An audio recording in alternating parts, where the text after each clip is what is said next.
Donc, merci de nous avoir donné cette vision prospective sur l'avenir. J'ai même cru à un moment donné qu'on aurait eu un scoop avec le lancement d'un nouveau véhicule, mais non, vous nous l'avez caché. Je trouve que finalement votre présentation fait la bonne transition ou la bonne continuité avec la présentation précédente, parce que les deux présentations, bon, d'une part, moi je les ai trouvées très pédagogiques, et croyez bien que quand on dit cela de la part d'un professeur, c'est un vrai compliment.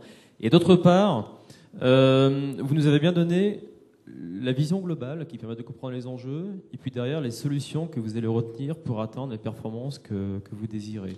Et ça, très, très, très sincèrement, merci beaucoup, parce que c'est très clair pour nous. Et ce que j'ai particulièrement apprécié dans votre présentation, c'est que vous avez bien montré que ce sont les innovations industrielles qu'il faut mettre en valeur pour permettre d'atteindre les enjeux que l'on va se fixer dans l'avenir. Chers collègues, est-ce que vous avez des questions? On a 1 ou 2 minutes pour les questions. Ah, Paul. Bonjour, on va rester sur le tout électrique et sur les problématiques abordées à la fin du bel exposé. Si jamais il y a un énorme succès et qu'on passe très rapidement au tout électrique, est-on actuellement capable de fournir en électricité le besoin complet de la population? Tout ça va se mettre en place progressivement. À l'horizon 2020, Renault prévoit quand même de vendre pour 3/4 de véhicules thermiques. Vous voyez, donc on restera, donc ça va se mettre en place progressivement. Si vous regardez, moi je fais un ordre de grandeur simple. Prenez 1 million de véhicules électriques. Vous dites, il y en a un tiers qui sont en train de se charger à la maison ou au boulot avec 3 kW. Un tiers d'1 million, 3 kW, ça fait 1 gigawatt. Donc c'est l'équivalent d'une tranche nucléaire. C'est un ordre de grandeur. C'est pour montrer qu'1 million de véhicules, ça peut faire un surcroît de demande d'1 gigawatt, grosso modo. Je pense que EDF peut peut-être commenter là-dessus, mais alors évidemment, il y a combien de véhicules en France? Il y en a, on est plutôt autour de 20 millions. Donc vous voyez qu'il y a effectivement à terme un besoin, mais qui va pas qui va arriver simplement à la fin de la prochaine décennie en surcroît d'investissement nécessaire. Je ne crois pas qu'on ait besoin pour l'instant. Par contre, la potentiel que ça offre, c'est ce que je disais après, c'est quand on va introduire des proportions significatives de renouvelables, on va avoir besoin de faire du stockage à l'échelle de la journée, qui va pouvoir faire intervenir le véhicule comme moyen de stockage, ou en tout cas de déplacement du pic de production par rapport au pic de demande. Oui, juste un complément. Effectivement, nous, on essaye de regarder ça en termes de potentialité de marché. Les ordres de grandeur viennent d'être indiqués. On imagine peut-être à plus long terme que ça puisse être la totalité. À ce moment-là, ça fait des ordres de grandeur un petit peu plus importants.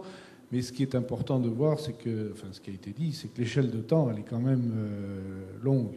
L'introduction d'un nouveau système, en fait, puisque ça revient à ça, à l'échelle industrielle et de masse, c'est de toute façon des horizons de temps qui sont de la dizaine, vingtaine, voire trentaine d'années au minimum. Et on est dans les mêmes ordres de grandeur quand on parle de parc de production.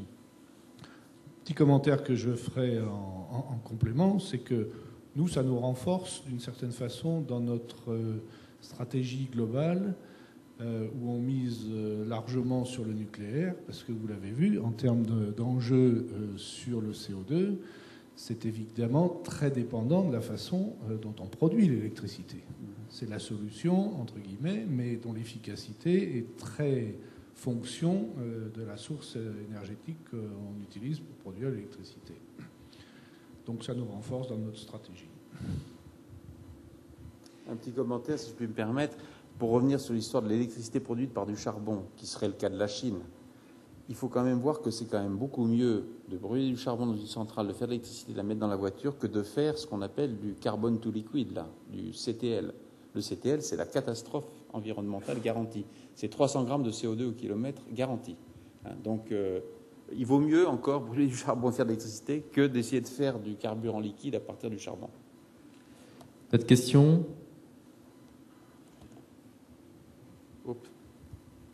Oui, bonjour. Une question un peu plus générale.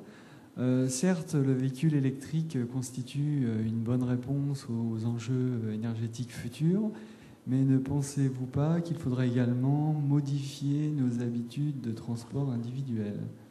Tout à fait. Vous prêchez pour un converti. Moi, je vais au technocentre tous les jours en transport collectif.